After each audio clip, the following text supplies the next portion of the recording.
La missiologie, c'est l'étude de la mission. Et dans la missiologie, nous avons la mission et le missionnaire. Et l'explication que nous pouvons donner, ou la définition, ou le caractère de la mission, premièrement, c'est la vision, l'objectif qui donne lieu à la charge. C'est-à-dire, dans une mission, il y a la vision que le Seigneur met en toi. Il y a les objectifs qu'on se fixe pour les atteindre. Et l'ensemble de tout ça nous donne quoi? La charge. Amen. Et dans le missionnaire, un missionnaire est celui qui porte la vision. Donc c'est un visionnaire. Et bien aimé, l'Église manque de perspectives. Des perspectives pour tout simplement accomplir la volonté du Seigneur. Mais si vous regardez dans la Bible que nous avons, ceux et celles qui figurent dans cette Bible-là avaient des missions. Tous.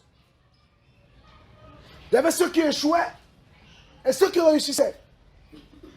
Mais les deux parties nous amènent à comprendre le but de notre existence. Frères et sœurs, ceux qui nous ont mis au monde, nos ancêtres ici au Cameroun, étaient-ils instruits? Non. Est-ce qu'ils vivaient ou ne vivaient pas? Ils vivent. La modernisation nous a amené les maladies que nos ancêtres n'avaient pas. Le confort, le luxe nous amène des handicaps que nous n'en avions pas, de problèmes qui n'existaient pas. Parce que nous avons perdu la vision. Nous nous sommes égarés à pouvoir nourrir la chair. Or, la Bible dit, dans l'homme c'est quoi? L'esprit. Le souffle de qui? Du Tout-Puissant. Or, le reste là ne sert à rien. Sauf que nous avons perdu la vision, frère. Nous nous sommes éloignés, écartés complètement de notre but terrestre. Pour pouvoir nous attacher à des béquilles, à des chimères. Voilà pourquoi quand on te dit Jésus revient, tu dis c'est des histoires.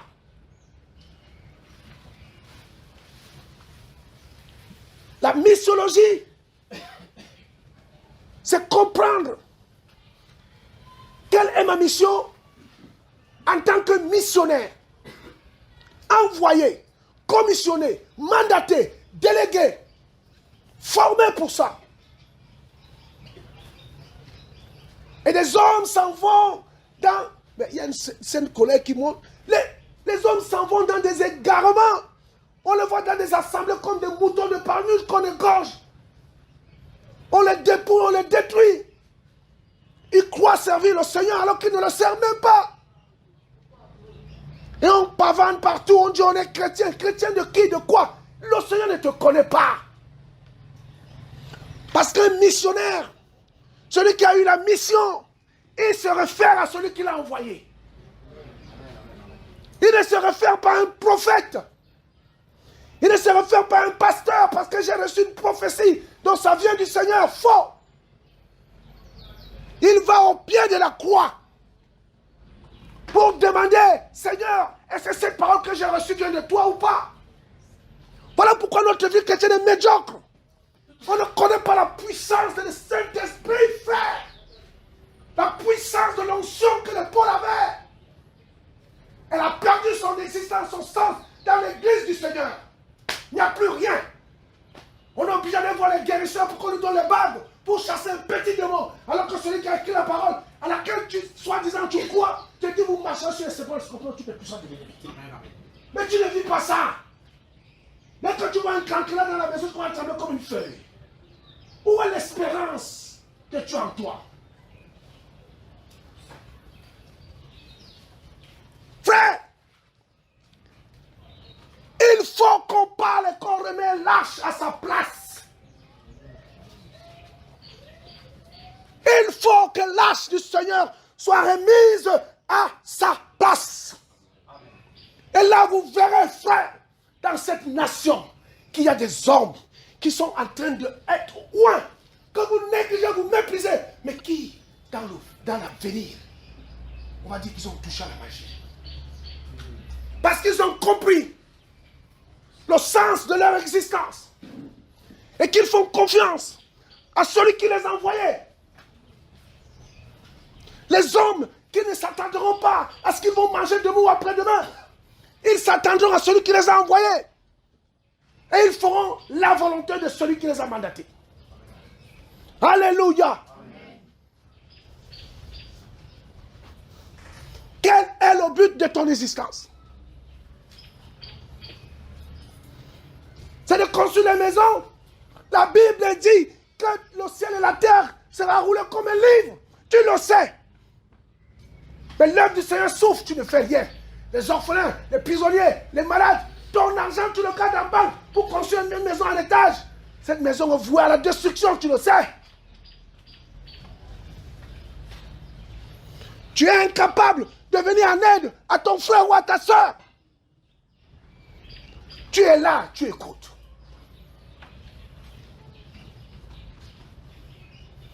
Quelle est ta mission, Église? Quelle est notre mission? Quelle est notre mission? Il faut savoir, frère, que le Seigneur a donné à notre Éléhu, Yahvé, Sabaoth, Yireh, Yeshua, ne nous envoie pas dans le monde pour rien.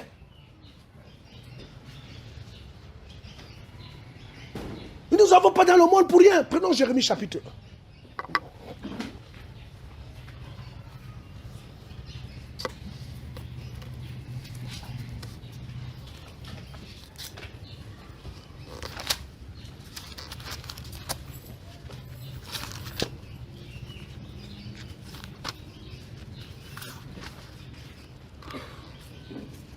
Jérémie.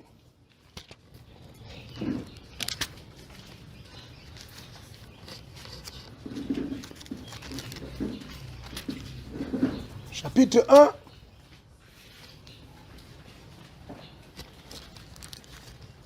Le verset 4 à 5.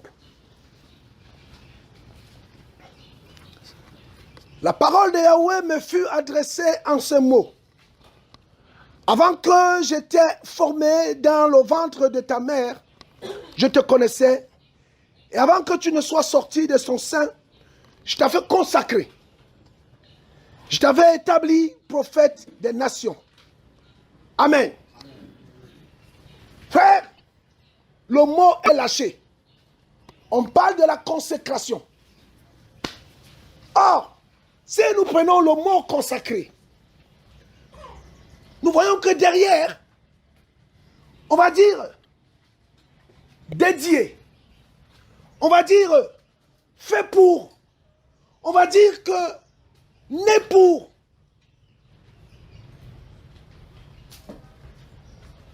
Jérémie était né prophète. Sa mission sur la terre, c'était d'être qui? Prophète. C'était ça.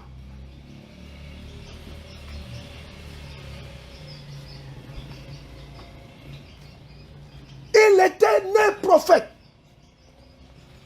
Et sa fonction n'était pas comptable. Sa fonction n'était pas chasseur. Il était prophète. Et quand le Seigneur va lui parler, il va lui parler de manière individuelle. C'est le Seigneur qui va lui parler. Ce n'est pas un homme. Aujourd'hui, on court derrière les prophéties.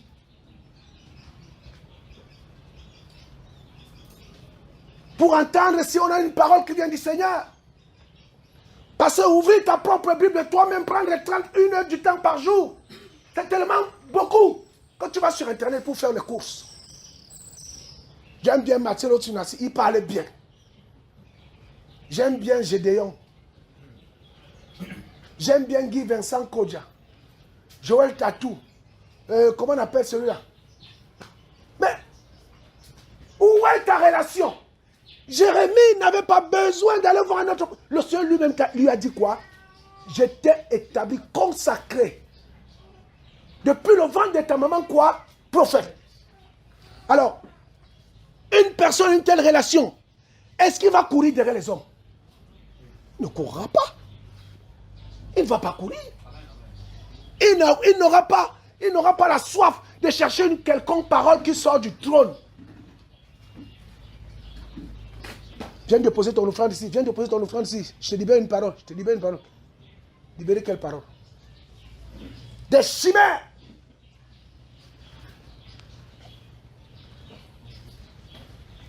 C'est quoi ta vision? Regardez. Nous allons aller pas à pas. Je vous ai dit, mes bien-aimés, que dans la Bible, tous ont répondu à leur appel, à leur mission. Pas un seul. Celui qui a refusé, le Seigneur le contraint même à le faire. On connaît le cas de Jonas. On faut. Il a désiré la mort. Voilà pourquoi j'ai dit une personne ici. J'ai dit à une personne, si tu es malade et que tu te sens investi par une mission du Seigneur, sache que tu ne mourras pas sans avoir l'accompli. La mort n'aura pas de pouvoir sur toi. Parce que tu as une mission. Si tu connais que le Seigneur m'a dit j'ai une mission. Écoute. Ce n'est pas une question de oh, je sais lire la Bible. Je dis bien. Si tu sais que le Seigneur t'a dit, ma fille, mon fils, mais je parle à une femme. Ma fille, voilà la mission. Même si on te détecte n'importe quelle maladie, bois le petit lait et dors. Dis, je ne mourrai pas jusqu'à ce que j'ai accompli quoi? Ma mission. Maintenant, tu l'as dit. Ok, je ne mourrai pas. Mais il faut te donner les moyens pour arriver à tes fins. Le but de ta mission. Oui, tu as une vision. Parce que la mission engendre quoi? La vision. Et la vision engendre quoi? Une charge. Parce qu'il faut qu'on réalise ce qu'on veut faire. C'est ça. Et quand tu es dans cet objectif-là, quand tu es dans cette volonté du Père, personne ne peut te toucher. Vous savez, le Seigneur avait dit, il n'est pas convenable qu'un prophète meure en dehors d'où? Qui avait compris cette parole? Écoutez l'illumination. Le Seigneur dit, il n'est pas convenable qu'un prophète meure en dehors d'où? De Jérusalem. Pourquoi il a dit ça? Qui connaît?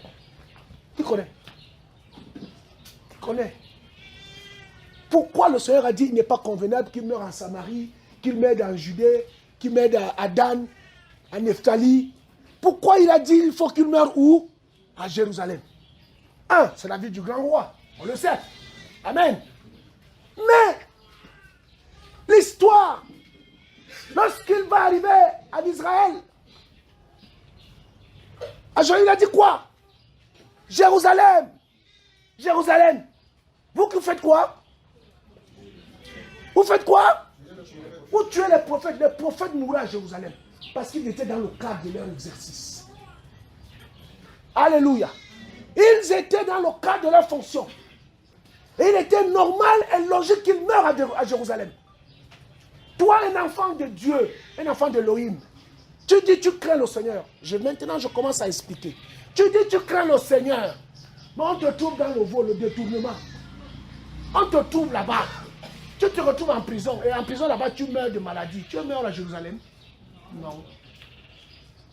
Écoutez encore quelque chose encore. Dans la loi, frère, le sacrifice d'animaux, le sang était aspergé où? Autour de l'autel. Amen. Écoutons ce que la Bible dit maintenant, la révélation.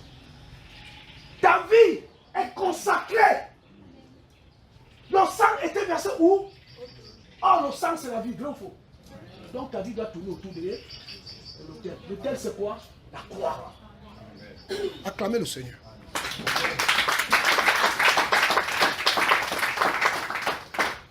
On nous retrouve dans les tontines. Les tontines. L'œuvre de Dieu souffre. Tout ton argent le week-end, tu vas mettre dans les tontines. Tu es à Jérusalem. Tu n'y es pas. Tu es dans la vision. Tu n'y es pas. Tu es missionnaire. Tu n'y es pas.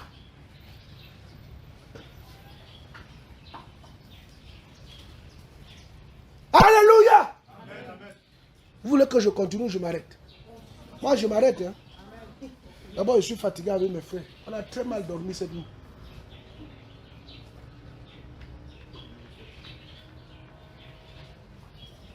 Où est ta vision, frère? Tu es là 30 ans. Tu fréquentes les assemblées. 2 ans, 3 ans, 4 ans. Qu'est-ce que tu as décidé de faire pour ton Elohim? Dis-moi ce que tu as décidé de faire. Tu as fait quoi? Tu as fait quoi? Tu as fait quoi? Tout pour toi, il faut que j'achète un terrain, il faut que j'aille ma maison, il faut que je fasse ceci, il faut que je fasse ceci. Mais toi-même, tu as fait quoi pour lui? Lui qui te donne le souffle de vie, là, tu lui donnes quoi en retour? Parce que tu viens dire ici, merci Seigneur, merci tu es bon, merci tu vas donner les enfants. C'est ça qu'il mange. Alléluia. Amen. Quelle est ta vision? Ta vision c'est quoi? Ciel. Mais commence à préparer ta monture. Puis tu vas aller au ciel. Fais sa volonté. Et pourtant c'est simple, c'est écrit. Mais on ne veut pas rendre visite aux orphelins. Il y a une femme ici, une soeur ici qui a les orphelins. Il faut s'en occuper. Et elle se bat toute seule. Alléluia.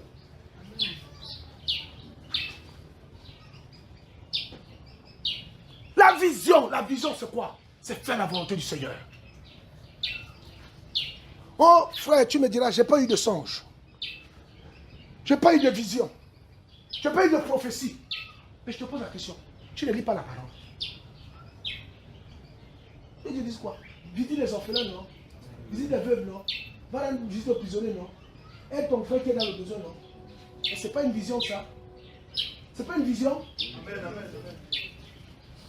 Vous voulez toujours que, oh frère, j'ai fait un jeûne de 10 jours. Et au 9e jour, frère, je sentais que vraiment ce jour-là, quelque chose va se passer. Et après, pendant que je ne dormais même pas, hein, j'étais sur le fauteuil. Et puis j'ai fermé les yeux. Et voilà, j'ai vu le Seigneur m'apparaître dans une robe blanche. Dans une robe, avec une ceinture en or. Et il me dit, Adrien, tu es mon fils. Va maintenant. Va à Douala. Tu vas traverser le pont de Bonabéry. Tu vas trouver là une femme qui n'a pas à manger. Tu as un bien de scène, il va te donner. C'est ce qu'on veut. Ah, le Seigneur m'a apparu. Pour nourrir notre ego. Donc s'il apparaît, pourquoi il peut m'apparaître à moi? C'est Père, depuis que je t'ai pris, même pas un songe. Mais le Seigneur a dit que celui qui a pris sans savoir.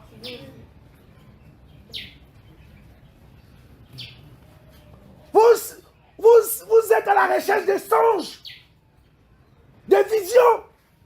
En soi, ce n'est pas mauvais. C'est la violence. Et ce n'est pas de ça. Il dit au peuple d'Israël quoi? Je me suis révélé à ceux qui ne me cherchaient pas. Je me suis révélé, je me suis montré.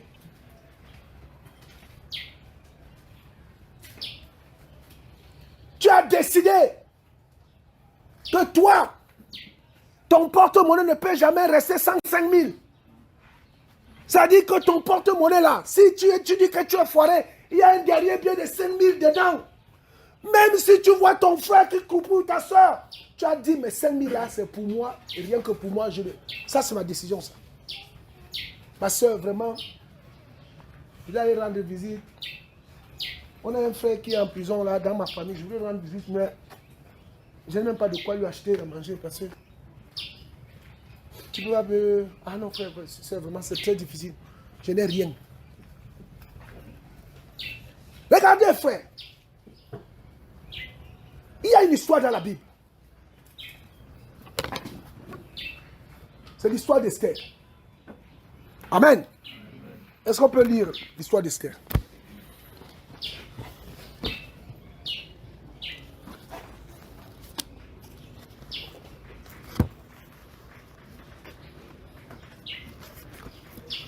Esther.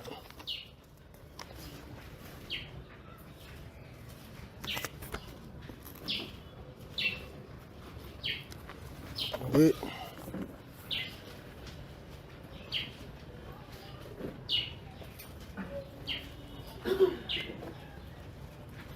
Esther.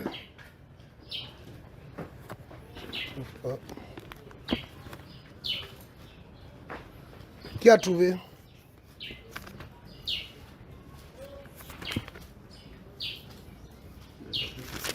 Alors, Esther.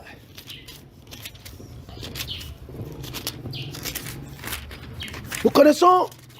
Attends, mon frère, je vais te dire.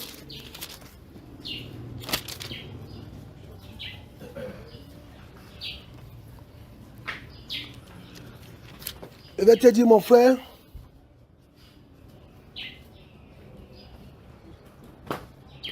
À partir, chapitre 4. Il faut lire à haute voix, mon frère. J'amène Esther, chapitre 4. Tu peux lire, mon frère.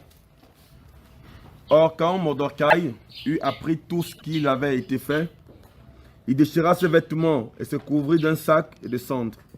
Puis il alla au milieu de la ville en poussant avec force des cris amers et se rendit jusqu'à la porte du roi, car il était interdit d'entrer dans le palais du roi revêtu d'un sac. Dans chaque province, dans les lieux où la parole du roi et son décret parvinrent, il y eut une grande désolation parmi les Juifs. Ils jeûnaient, pleuraient, poussaient des gémissements, et beaucoup se couchaient sur le sac et la cendre. Les servants d'Esther et ses eunuques vinrent lui raconter ces choses, et la reine fut très peinée. Elle envoya des vêtements à Mardokhai pour le couvrir. C'est Mardokhai. Amen. Et lui faire ôter son sac. Mais il ne les prit pas. Alors Esther appelait Hathat, l'un des eunuques que le roi avait établi pour la servir. Et elle le chargea de demander à Mardokhai ce qui s'était passé et pourquoi il agissait ainsi. Hathat sortit vers Mardokhai sur la place de la ville, devant la porte du roi. Mardokhai lui raconta tout ce qui lui était arrivé, ainsi que le détail de l'argent que Haman avait promis de peser dans le trésor du roi pour qu'on fasse périr les Juifs. Il lui donna une copie de l'écrit du décret qui avait été donné à Sus pour les détruire, afin de le faire voir à Esther, l'informer et lui ordonner de venir vers le roi, demander grâce et faire une requête en face de lui pour son peuple. Ainsi Hathat vint et rapporta à Esther les paroles de Mardokhai. Continue, mon frère. Esther dit à Hathat et lui ordonna de dire à Mardokhai: tous les serviteurs du roi ainsi que le peuple des provinces du roi savent que pour tout homme ou femme qui entre chez le roi dans la cour supérieure sans avoir été appelé, il n'y a qu'un seul décret, la mort. Seul celui à qui le roi tend son sceptre dort vit. Et moi, je n'ai pas été appelé à entrer chez le roi. Voilà 30 jours. On rapporta les paroles d'Esther à Mardokhai. Mardokhai dit de répondre à Esther: n'imagine pas en ton âme que la maison du roi échappera plutôt que tous les Juifs. Mais si tu te tais, en ce temps-ci, le secours et la délivrance se lèveront d'un autre lieu pour les autres, pour les Juifs. Mais toi et la maison de ton père, vous périrez. Et qui sait si tu n'es pas arrivé à la royauté pour un temps comme celui-ci. Alléluia. C'est quel verset? 14. Qui sait si tu n'es pas arrivé où? À la royauté pour un temps comme. Alors, qu'est-ce qu'on comprend, bien-aimé? Écoutez, frère. Le Seigneur est un investisseur. Oui, je dis bien, c'est un investisseur. Je dis et je répète, le Seigneur c'est un investisseur. Il investit dans nos vies. Mais vous n'avez pas lu la parabole de talent? Hein? Vrai ou faux? Celui qui a enterré son talent, il lui a dit quoi? Méchant serviteur. Il fallait mettre mon talent en banque, ça me rapporte quoi? Les intérêts? Ça va vous choquer, mais il faut qu'on utilise notre langage pour que nous puissions le Seigneur puisse ouvrir notre intelligence. Le Seigneur investit dans nos vies. Nous sommes ces instruments qu'il utilise pour promouvoir son règne, son retour, son autorité, son royaume. Esther, orpheline de père et de mère, va être élevée par son oncle. Et le Seigneur va créer une situation assise pour qu'elle accède à la royauté. Parce que comme il est omniscient, il savait ce que Aman projetait de faire contre le peuple juif. En gros, Esther était née, écoutez bien, la beauté d'Esther, alléluia, amen. La beauté d'Esther a été façonnée pour qu'elle soit la femme du roi et pour qu'en sa position de reine, elle puisse empêcher le carnage des Juifs. Mais elle-même ne le comprenait pas. Mais il avait en lui son oncle, Mardokhai, homme de prière, homme de foi, qui croyait à l'Élohim des Juifs, qui va lui dire, écoute ma fille, écoute mon enfant, le but de ton existence, le but de ton accession, le poste que tu occupes là, je ne sais pas moi, là où tu es là, il y a des situations qui se présentent pour cette terre-là. C'est-à-dire dans ta vie, dans ton existence, tu vas travailler, tu vas parcourir le monde entier, mais il y a une seule situation qui va se présenter à toi. Si tu la loupes, tu loupes le temps de ta visitation. La mission.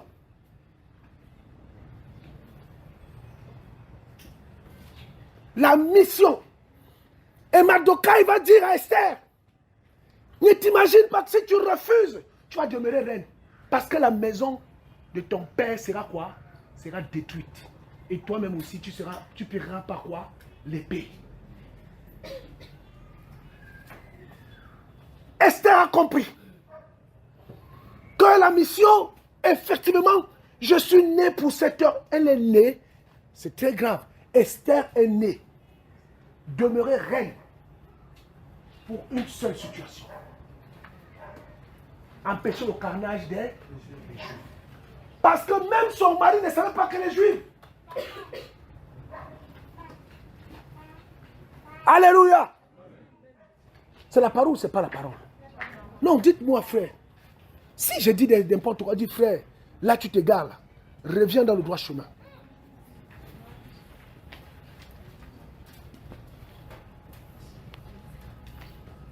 Amen. Alors, Esther a dit, je prends conscience de ma mission. Il n'y a pas une autre personne qui puisse empêcher le carnage des Juifs, si ce n'est moi. Il a plu au Seigneur que je devienne la femme du roi pour empêcher cette heure-là. Et elle a dit quoi? Si on continue à lecture, elle va dire que priez pour moi. Il a dit on prend un temps de jeûne avec tous les gens de sa maison. Et il dit à Marjorie, priez aussi pour moi. Pour que le roi, quand j'arrive devant lui, il fasse quoi? Il m'étend son sceptre. Il y a un homme, Néhémie. Il était valet. Boy. Néhémie était quoi? Boy. C'était un boy. Un goûteur de vin. Un homme sans instruction. Mais qui va rebâtir les murailles de Jérusalem.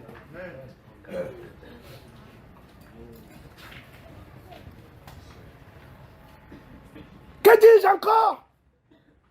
Esdras, descendant direct d'Éléazar, qui va avoir la charge de reconstruire le temple. La Bible est truffée des missionnaires et des visionnaires. Mais alors, si nous lisons la même parole, pourquoi nous ne faisons pas autant? Ça veut dire qu'on a perdu la cible. Ça veut dire qu'on s'est éloigné de l'objectif, frère. Si tu t'éloignes de l'objectif, tu ne mourras pas dans la foi. Je te le dis. Je te le dis, hein. Si tu t'éloignes de l'objectif, de ce que le Seigneur t'a envoyé faire dans le monde, tu vas t'éloigner, tu ne mourras pas dans la foi.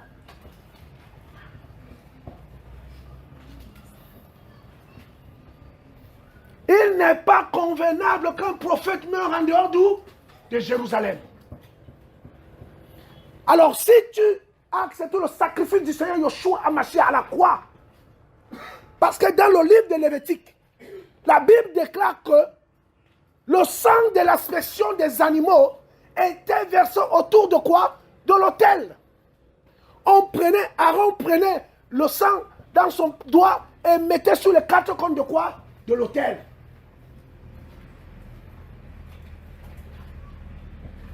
Voilà pourquoi les fils d'Aaron qui étaient prêtres, ils étaient au temple jour et nuit. Ils entretenaient la lampe. Parce que la lampe devait rester continuellement quoi? Allumée. Mais toi là, baptisé. Oh frère, tu sais, j'avais reçu de parler en langue. Mais bon, maintenant, avec les études, j'ai plus le temps. On fait les réunions de prière, personne ne vient. On fait les réunions, les programmes, on vient à son heure qu'on veut. Vous pensez que c'est comme ça que le Seigneur va vous honorer? Tu es à côté. Il faut que tu reviennes. Écoutez, frères, sœurs, nous sommes arrivés dans un temps où il faut se recadrer. Amen. Il faut se recentrer. Il y en a assez. Le Seigneur n'est pas notre copain. Soit tu obéis à ses ordonnances, soit tu pars là où tu veux partir. Il a dit aux disciples, en vérité, je vous le dis, si les hommes qui me disent Hosanna, honneur, gloire à Yahweh, à celui qui honore Yahweh, et dit s'il ne m'adore pas, les pierres vont faire quoi? Ils vont m'adorer. Tu vois que le Seigneur a besoin de toi. Seigneur, tu ne me donnes pas le bac, je ne te prie pas. Ne prie plus. Ne prie pas. Si tu ne me donnes pas un travail d'ici 2 mois, c'est fini. Ne viens plus, ne viens pas. Décide, brûle même la Bible là. Ça va nous enlever quoi? Tu viens ici pour nous? Est-ce que tu viens ici pour moi? Je te demande à manger. Emmanuel qui a demandé à manger. Qui te demande à manger ici? Ne viens même pas, reste chez toi. Mais il y a un jour où tu vas te rendre compte. Frère, qu'est-ce qu'on veut de nos vies? Qu'est-ce qu'on recherche, Église? Vous recherchez quoi? Vous pensez que le sacrifice à la croix a été fait en vain? Pour que nous ayons des belles maisons, des belles voitures? Vous voulez quoi? Le Seigneur a quitté son ciel pour nous réconcilier avec lui. Malgré cela, vous dites qu'il n'en a pas fait assez. Vous voulez qu'il fasse quoi? Éphésiens dit qu'il a donné comme gage quoi? Son esprit. Oh, son esprit est la chose la plus importante qu'il peut avoir. Qu'est-ce qu'on veut, Église? Vous voulez une prédication qui nous caresse dans le sens du poil? Vous voulez une prédication qui nous amène à la repentance, à se recentrer à l'essentiel, le ciel? L'œuvre du Seigneur ne peut pas être en lambeaux. Cette tente doit être totalement construite. Mais c'est toujours les mêmes qui donnent de l'argent. C'est toujours les mêmes qui saignent. Vous trouvez ça normal? Et quand il finit de vous venez vous asseyez. Vous avez perdu la vision, frère. Vous avez perdu la vision. Est-ce le moment que vous habitez dans vos domaines d'ambition alors que mon temple se détruit?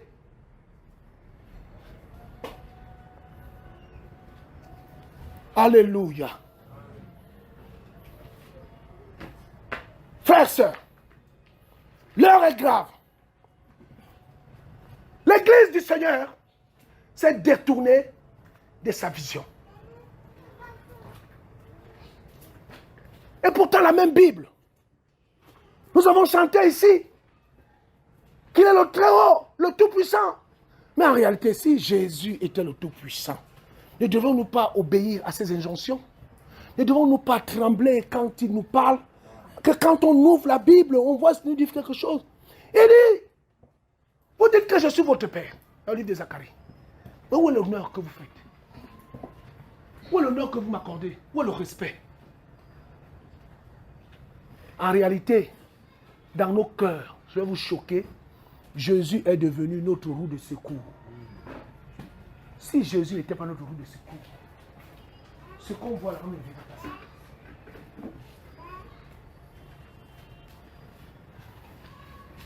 Vous êtes là, on ne vous demande pas la dîme ici. On ne vous demande pas l'offrande du prophète, on ne vous demande rien. Les offrandes même sont volontaires. Pour soutenir quoi? Son œuvre. Qui dort ici? Qui dort là dehors là? Là, s'il pleut là maintenant, là, bien aimé, c'est cette tôle-ci qui va nous protéger avec cette bâche. Vous ne trouvez pas que c'est ridicule de faire des choses comme ça? Vous-même, quand vous regardez les yeux, vous ne trouvez pas que c'est ridicule? Où est l'orgueil de la mission que le Seigneur a mis en nous pour que nous puissions faire ces choses dans la grandeur? Vous pensez que Jésus c'est un mendiant? Jésus n'est pas mendiant. Et si vous voulez que vous soyez ridicule, il va vous rendre ridicule. Il a dit à Jérémie quoi? Si tu trembles devant eux, je te ferai trembler. Vrai ou faux? Voilà. Ton avancée, le résultat que tu veux dans la marche avec lui, dépend de ton investissement avec lui. Pas avec un homme. Avec qui? Avec lui.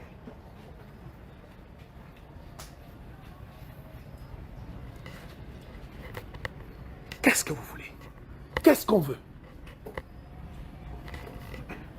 Moïse!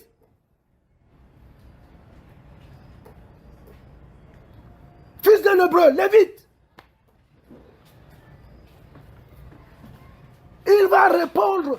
C'est-à-dire, Moïse va être recueilli dans le palais de Pharaon pour accomplir sa mission. C'était un visionnaire. Alléluia. À tel point que il avait tellement saisi sa vision que quand il va venir séparer ses frères qui luttent, ils vont lui dire quoi? Qui nous a établi? Quoi? Qui t'a établi? Notre quoi? Notre? Qui t'a établi? Et Étienne dit quoi? Moïse avait cru qu'ils vont comprendre que Dieu l'a choisi pour les quoi? Pour les délivrer. Ça veut dire que Moïse avait déjà la vision. Moïse savait que oh Seigneur, Moïse étant chez Pharaon, il avait compris que sa mission c'était quoi? Délivrer son peuple. C'était ça. Dans les familles, il y a les pères de famille. Quand ses enfants naissent, il dit que celui-ci, la vision que j'ai pour lui, il va devenir médecin. Vrai ou faux? Il va tout faire pour qu'il devienne quoi? Et il va devenir médecin. C'est vrai, non? Bon, toi alors maintenant, mon frère, ma soeur, tu es chrétien. Ok, tu as accepté le sacrifice de Christ, missionnaire. Quelle est ta vision? Venir tous les jours, prendre une chaise, s'asseoir et lire la Bible.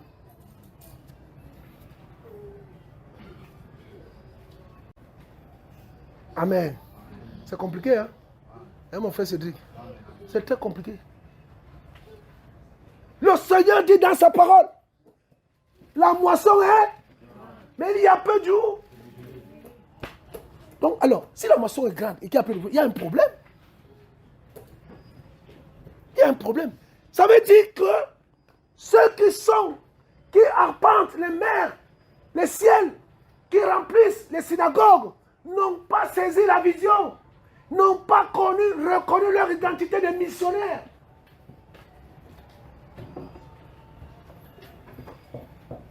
Que dit Jacques? Que celui qui manque d'intelligence demande à qui? À qui? Et qui donne sans quoi? Il donne sans exception. Il te manque. Donc si tu es là, que tu le connais, moi je connais ma vision. Moi je la connais. Alléluia. Moi et ma femme nous connaissons. Et on travaille pour ça. Voilà pourquoi je peux sortir. Je viens avec vous ici là 1 mois. Et c'est que je suis en train de faire mon travail. Et ça ne se limite pas là. Prêcher c'est une chose. Mais vivre la parole c'est autre chose. Amen. Oui frère. Prêcher là ne me coûte rien. Je viens de bavard, je fais mon one man show là. Je sors là, je prends mon poisson berger, je mange. Jésus est bon, je m'en vais dormir. Mais Jésus me dit que tu as fait quoi? Tu n'as rien fait. Je t'attends ailleurs. Parce que tu connais toi-même ta vision. Je dis oui Seigneur. Il y a des choses que je fais sans qu'un frère me demande. Il ne comprend pas.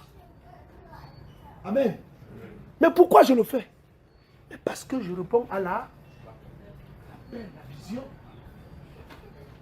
C'est comme ça. C'est comme ça, frère. Et chacun de nous, à son niveau, doit le faire. C'est-à-dire que tu parles au matin comme ça, là. Tu es en train de faire les courses, toi, ma soeur. Tu arrives devant un tas de macabo. Tu dis, oh, la sœur Josiane aime le macabo. Le Seigneur qui te dit, achète, va lui donner. Amen. C'est ça. Amen. Mais oui, ma soeur, c'est la vérité. En fait, il faut être sensible au langage du Seigneur. Tu es en train d'acheter des habits. Tac, tu as un habit. Tu sais, hey, ma soeur là aussi, vraiment, ça peut aller. Hein. Achète, va donner à ta soeur. Va donner. Vous voulez que le Seigneur nous parle comment? Josiane, Jésus-Christ de Nazareth, c'est moi. Vas-y au marché de Moukolo. Tu vas traverser 2 comptoirs. Tu vas arriver à gauche, tu vas trouver un jeune homme là, il est habillé en noir. Tu vas avoir une robe bleue, rouge. Achète ça, va donner ça à sa soeur. Ok, c'est un, j'y vais. Non. Non. Alléluia. Amen. La Bible dit que le Seigneur parle tantôt d'une manière. Mais voilà. Et il parle aussi par conviction. Donc quand tu fais quelque chose et tu sens en toi, fais. Fais-le. Et tu vas voir. Ça veut dire, oh, ça me touche ma soeur. Oh là là. Ça devient un témoignage. Elle va dans sa famille qui est pleine de païens. Oh, mais disons, ta robe, elle est belle. Hein? Ah, ben oui, oui, elle est belle, oui. C'est ma soeur en Christ qui me l'a acheté. Je suis votre soeur. Vous m'avez dit à vous faire quoi? Et après, quand je vais aller assister ma soeur, vous allez me dire quoi? Ah, vous fermez la bouche. Et tu témoignes du Seigneur. C'est ça, frère. Et ça ne nécessite pas des millions. Le Seigneur demande des millions à ceux qui ont les millions. Il demande les 10 000 à ceux qui ont les 10 000. Il demande les 500 francs à ceux qui ont les 500 francs. C'est ça. Le Seigneur ne peut pas te demander 10 millions si c'est que toi, pour toi, là, c'est 5 000. Il ne va pas t'envoyer voler. Jamais. Lorsque David va prendre la décision, il va savoir qu'il est missionnaire pour construire le temple du Seigneur. Est-ce que le Seigneur a dit ne construis pas? Il a dit non, ton idée est bonne. Mais voici, tu es un homme de guerre, tu as trop versé le sang. Et moi, je ne veux pas que ma maison soit couverte de sang. Prépare les ustensiles, c'est une bonne idée. Mais ce n'est pas toi qui le feras. Mais c'est ton fils. Mais il va dire d'abord, il va d'abord dire à Nathan, je veux aussi vous dire quelque chose aussi. Voilà encore un volet. Par rapport à la mission et à la vision. Qui est ton ami? David était roi, son ami était qui? Nathan le prophète. C'était un prophète. Il était connecté. Mais toi, tes amis, c'est des païens. Ils vont te dire quoi? Qu'est-ce qu'ils vont te dire de bon? Oui. Ah, moi, je n'aime pas trop être marché avec mes soeurs, elles sont trop coincées. Avec mes copines, on peut dire de tout, on rigole aux éclats. Quand on te trouve en train de rigoler, les pieds sont en l'air comme ça. Dès que tu viens ici, on te donne le bon Dieu sans confession. Alléluia, amen. Ça va ma soeur? Oui, le Seigneur fait grâce. Alléluia, par sa grâce mon frère. Ah, je suis heureux de te voir, alléluia. Et dès que tu rentres au quartier là-bas, tu as compris? Non. WhatsApp aujourd'hui, la WhatsApp là. Ah! Vous êtes prêts à acheter des crédits de méga pour les communications, mais aucun méga pour écouter les enseignements. Amen ou pas? Amen. Vous faites les calculs de vos mégas dans vos portables que pour les testos. Ah ben moi, 250, je peux envoyer 250 cette fois. Ah ben, ok. Orange a donné le bonus. Oui, ok. Tu connais le code? Oui. Terminé. Je peux appeler ma copine. Je peux appeler mon frère. C'est tout. Mais on ne prend jamais les mégas pour dire, ah, 1 heure d'enseignement là, c'est beaucoup, hein. Mais il me faut quand même 300, 500. Je vais écouter. Même les anciens font ça. Quand j'appelle un, tu as écouté tes enseignements? Ah, je n'ai pas encore eu le temps hein, d'écouter, mais avec mes mégas là, c'est un problème. Mais tout le temps, on est au téléphone. Quand tu l'appelles, tu vois, ton correspondant est déjà occupé.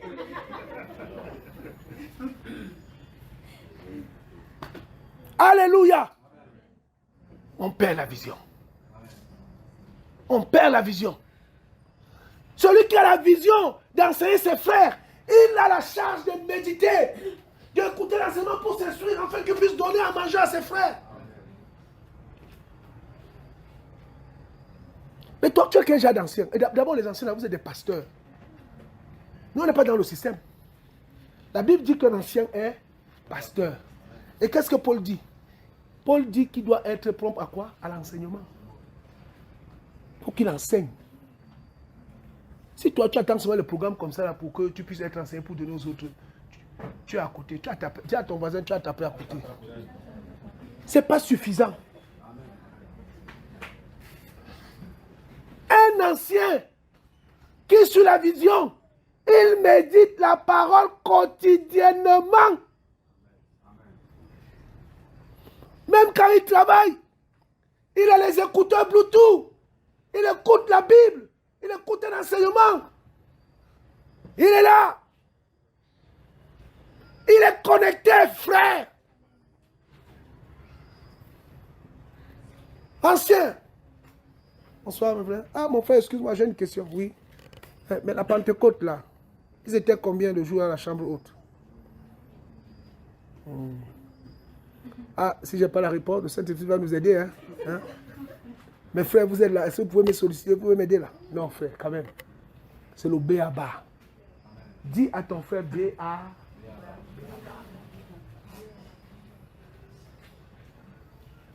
Ah! Ou c'est une soeur qui va lever la main dans l'assemblée. Ah, moi j'ai la réponse.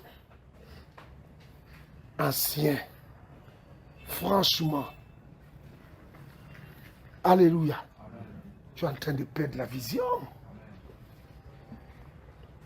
Tu dois instruire le peuple du Seigneur. C'est ça ta mission. Ce n'est pas de frapper les papas jusqu'à 23h. Tu rentres chez toi, tu es carbonisé. On ne te donne même pas de couscous, tu manges, tu dors direct. Quand le Saint-Esprit dit, lève-toi à 4h, puis il dit, Seigneur, je suis fatigué. 7h, le réveil se lève. Ok, alléluia. Tu bois un bon café avec un bon pain, un beurre là. Hop. Tu prends ton sac au dos, tu vas partir au travail. Toute la journée sous le soleil. Et dimanche, tu vas donner quoi au peuple du Seigneur? Jeudi, tu vas faire quoi? Les réunions de prière dans la semaine. Tu viens, tu ne viens pas. Tu ne viens pas. Tu es à la tâche. Tu es esclave de Pharaon. Tu dois dire, Seigneur, tu m'as donné la vision. Tu mets en moi la charge. Maintenant, tu vois le travail-ci. Le travail-ci, c'est un piège pour moi. J'ai mal. J'ai les enfants qui sont malades. J'ai une maison que je dois payer. Qu'est-ce que je dois faire? Il faut que tu me dises ce que je dois faire. Parce que je ne veux pas te désobéir. Mais voici, j'ai une femme qui ne travaille pas. J'ai 2 enfants qui doivent aller à l'école. Je fais comment?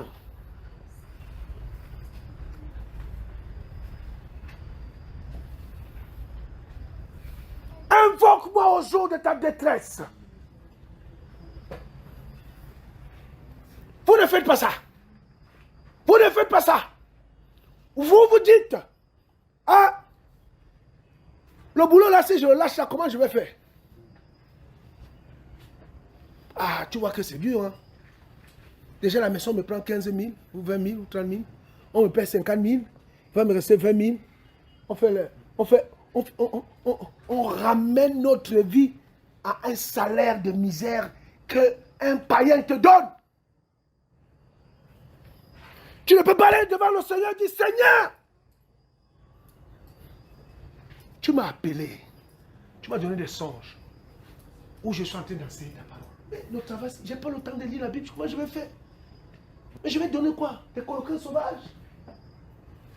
Qu'on avait fait un fils de prophète? Il faut que je médite la parole pour perdre ton peuple.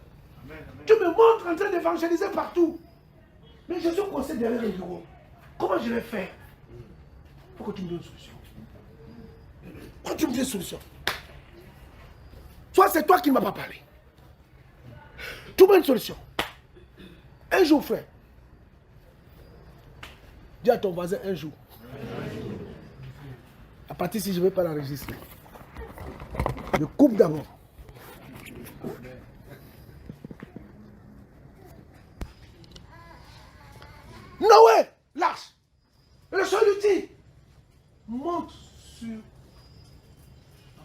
C'est là-bas que tu vas la construire. À telle enseigne qu'on se moquait de lui. Et lui, il l'interpellait. Parce qu'il avait la charge, il avait la vision, ça veut dire qu'il était missionnaire. Il était missionnaire pour ça. Personne ne l'a cru. Jusqu'à ce qu'il va finir. Il n'a pas dérogé à sa tâche à cause de moquerie. À cause de la dureté du labeur. Noé portait les piquets à l'épaule avec ses enfants matin soir pour construire l'arche. Il devait grimper une colline pour construire l'arche au sommet de la colline. Car c'était sa mission. Alors je vais te dire, si tu penses que ta mission est facile, je te dis c'est faux.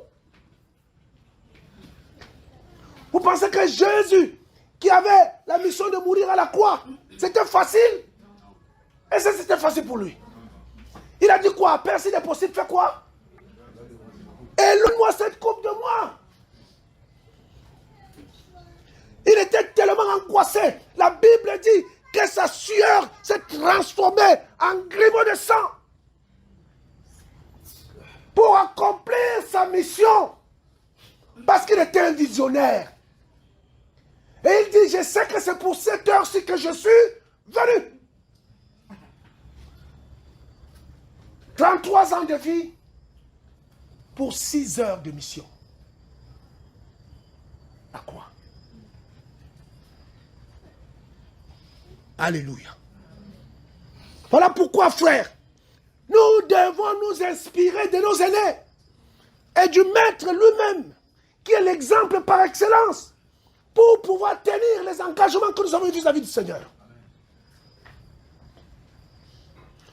Paul va dire à Timothée, parce qu'il sentait que son fils dans la foi était en train de, petit à petit, de s'éteindre. Il dit quoi? Ravive la flamme de l'esprit qui est en toi, que tu as reçu par l'imposition de qui? De mes mains. Et souviens-toi de la confession que tu as faite devant qui? Devant l'assemblée des anciens.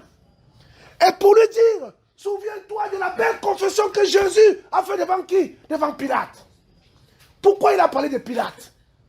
Il a parlé de Pilate parce qu'après Pilate, c'était le passage à la croix. Donc il dit à Timothée, toi qui es dans le champ missionnaire, toi qui deviens missionnaire, toi qui portes une vision, tu dois l'amener jusqu'au bout, peu importe la mort.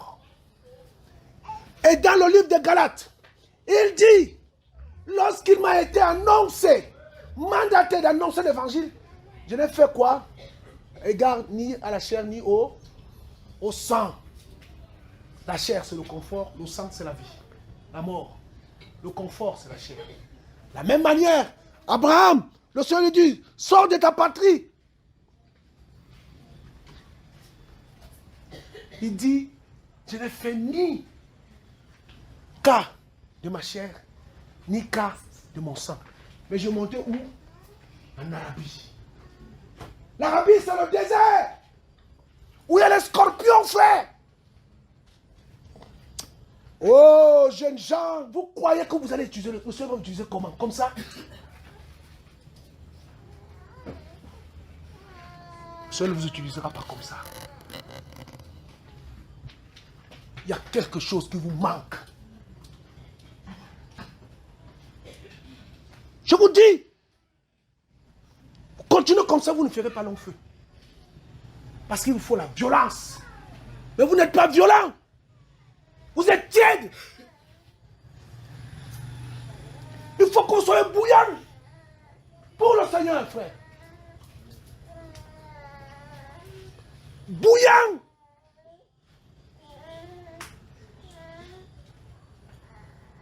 La vision, frère, où elle est où? C'est quoi l'objectif de cette assemblée ici à Yaoundé? Dites-moi. C'est quoi votre objectif ici? Vous voulez faire quoi de tous ces hommes-là? Faire une assemblée où vous allez vous retrouver tous les dimanches, où vous vous confrontez. Les soeurs préparent très bien ici, j'ai remarqué. Vraiment, hier, là, j'ai bien mangé. Alors, si c'est ça l'objectif, que le dimanche, Un dimanche sur 3, c'est une agape ici, là, vraiment festif. Ah ben, vous n'avez pas loupé le coche, hein, c'est bien, vous êtes dans votre objectif. Allez, faites de toutes les nations les disciples. Voilà la vision générale. Mais pour en faire des disciples, il faut qu'il y ait les formateurs.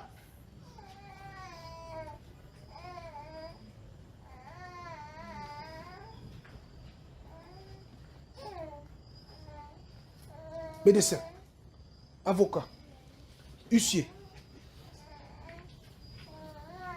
je sais pas moi, préfet, gouverneur, ministre. Vous n'avez pas la vision de toucher ces gens-là. Pourquoi est-ce que ces gens n'ont pas besoin du Seigneur? Mais pour parler à des gens comme ça, il faut être loin. Ils sont tellement embrigadés dans les choses que si tu as une petite guide de prière, tu pars là-bas, c'est toi qui vas être ramassé là-bas.